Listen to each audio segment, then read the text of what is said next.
بسم اللہ الرحمن الرحیم الحمد للہ رب العالمین والصلاة والسلام علی اشرف الانبیاء والمرسلین اما بعد فاستعیذ باللہ من الشیطان الرجیم بسم اللہ الرحمن الرحیم۔ السلام علیکم ورحمۃ اللہ وبرکاتہ۔ عزیز طلبہ کرام، امید کرتا ہوں احباب خیر سے ہوں گے۔ انشاءاللہ آج ہم تفسیر جلالین کے درس نمبر 23 میں سپارہ نمبر 16 سے سورہ مریم کی منتخب کردہ آیات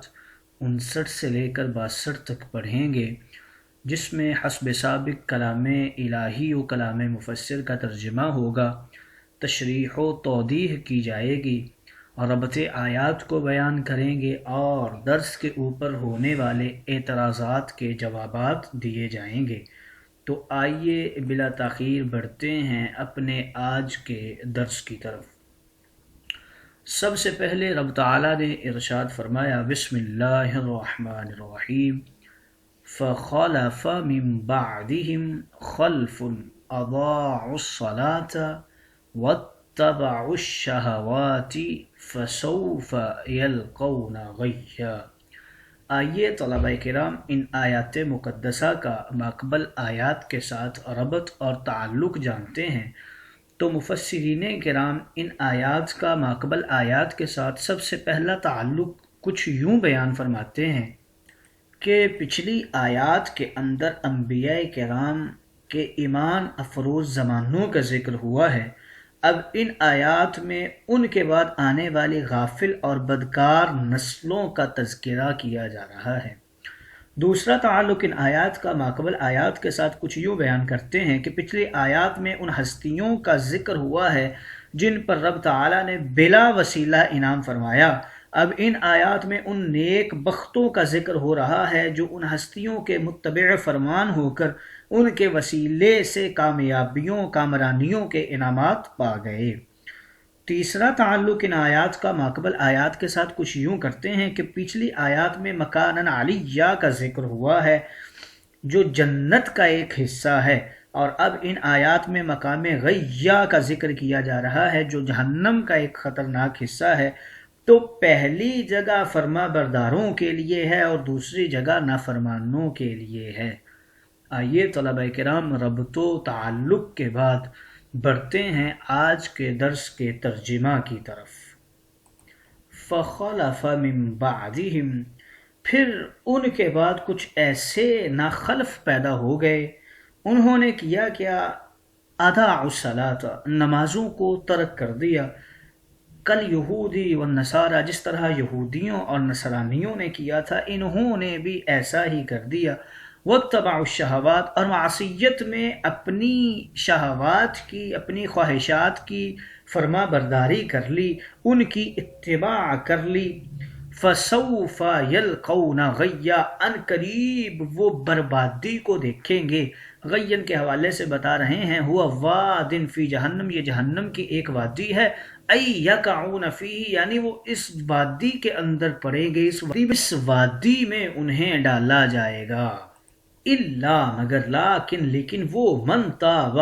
جنہوں نے توبہ کی، وآمن، اور ایمان لائے، وعمل صالحا، اور نیک عمل کیے، فاولئک، پس یہی لوگ ہیں، یدخلون الجنہ، انہیں جنت میں داخل کیا جائے گا، ولا یظلمون،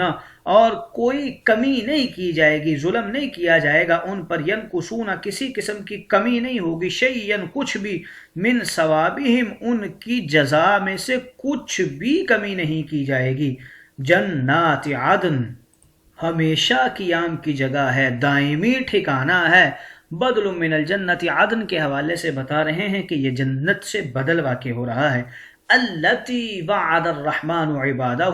یہ قیام کی جگہ ہے ہمیشہ کے لیے جس کا وعدہ کیا ہے رحمان نے اپنے بندوں سے، بالغیبی،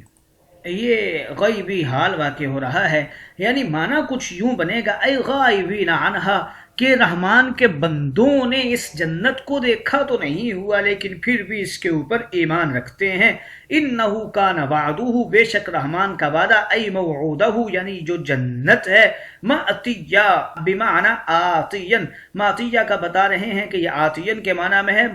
معنی اس کا موعود جو ہے وہ پورا ہونے والا ہے، آنے والا ہے، رب اپنے وعدے کو پورا کرنے والا ہے. اصلہ، اس کی اصل، مأتوج تھی،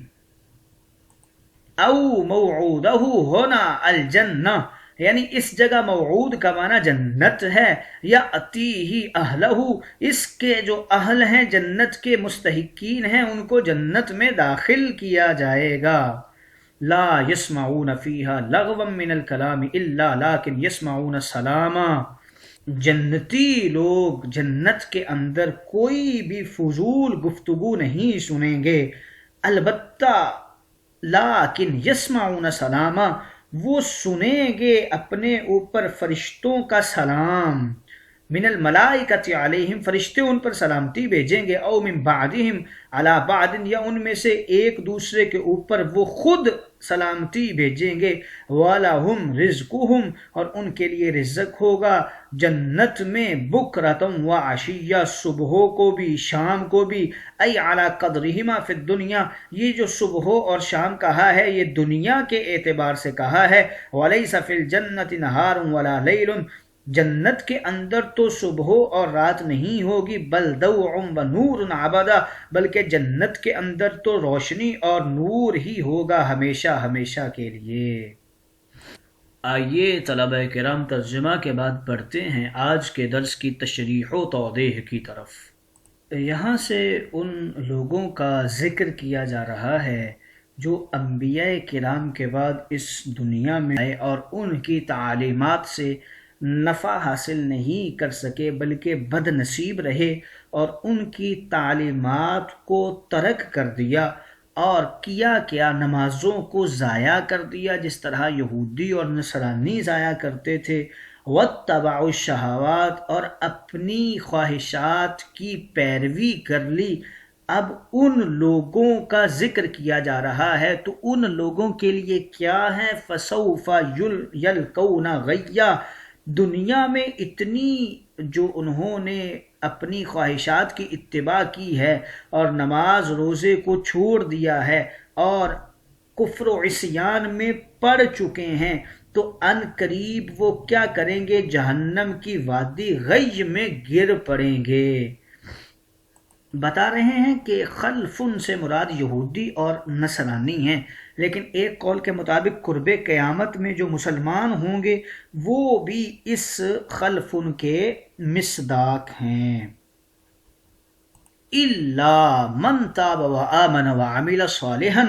مگر وہ خوش نصیب افراد جنہوں نے تعلیم نبوت کی ہدایت سے ترک نماز اور تمام بدعملیوں گناہوں فسق و فجور سے پکی اور سچی توبہ کر لی اور شہوات نفسانی کے کفریات اور بدعقیدگی سے نفرت کرتے ہوئے صدق دل سے ایمان کو قبول کر لیا، پھر یہ دونوں گروہ تائبین و مومنین اعمال صالحہ کریں اور پوری زندگی اسی پاکیزگی میں گزار دیں، تو وہ سب لوگوں کو رب انعام کیا دیتا ہے، فَأُولَئِكَ يَدْخُلُونَ الْجَنَّةَ، انہیں دائمی جنتیں عطا فرماتا ہے اور ان کے ثواب میں کسی قسم کی کوئی کمی نہیں کی جائے گی. غین کے حوالے سے ذکر کر رہے ہیں کہ یہ جہنم کی ایک وادی ہے جس کے سخت عذاب سے دوزخ کے دوسرے طبقے بھی پناہ مانگتے ہیں، اور ایک قول کے مطابق جہنم کا ایک کنواں بہت ہی گہرا یا جہنم کی ایک بڑی نالی مراد ہے جس میں جہنمیوں کے پیپ، خون، بول و براز اور اس کی بدبو کا عذاب ہوگا. کفار کو دنیا میں بھی غش اور آخرت میں بھی غش نصیب ہوگی. جنات عدن، ہمیشہ کے لیے جنت ہوگی، التی وعد الرحمن عبادہ، یہ وہ جگہ ہے جس کا رب تعالیٰ نے اپنے بندوں سے وعدہ کر لیا ہے. تو جنات عدن کے حوالے سے مفسرین کرام کچھ یوں فرماتے ہیں کہ جنات عدن یہ جنت کا اعلیٰ ترین طبقہ ہے، یہاں 4 قسم کے بندے نہیں جا سکتے۔ اس میں سب سے پہلے سود خور ہیں، پھر شرابی ہیں، پھر والدین کے نافرمان ہیں، اور پھر جھوٹی گواہی دینے والے ہیں۔ یہ 4 بندے اس طبقہ کے اندر، جنات عدن کے اندر کبھی بھی نہیں جا سکتے۔ اور جنت یہ لوگوں کی نظروں سے غائب ہے، لیکن رب کے وعدے کے مطابق جلد از جلد مستحقین کو عطا کر دی جائے گی۔ جنت کی اندرونی کیفیت بیان کر رہے ہیں کہ وہاں پر کسی قسم کا کوئی لغو کلام نہیں ہوگا، بس جو جنتی ہوں گے وہ ملائکہ کی طرف سے سلامی سنیں گے اور آپس میں ایک دوسرے پر سلامتی بھیجیں گے۔ وَلَهُمْ رِزْقُهُمْ فِيهَا بُكْرَةً وَعَشِيًّا، اور اس جگہ پر جنتیوں کے لیے صبح و شام رزق ہی رزق ہوگا۔ یہ جو صبح و شام کی قید لگائی ہے یہ دنیاوی اعتبار سے ہے۔ جنت کی 3 خوبیوں کا قرآن مقدس کے اندر ذکر کیا گیا ہے۔ ایک جگہ ارشاد ہوا کہ وہاں سونے چاندی کے زیور پہنائے جائیں گے۔ دیگر آیات میں ذکر ہوا کہ جنتی لوگ خوبصورت تختوں اور مسحریوں پر بیٹھا کریں گے، اور اب یہاں ارشاد فرمایا وَلَهُمْ رِزْقُهُمْ فِيهَا بُكْرَةً وَعَشِيًّا کہ صبح و شام انہیں کھانا بھی دیا جائے گا۔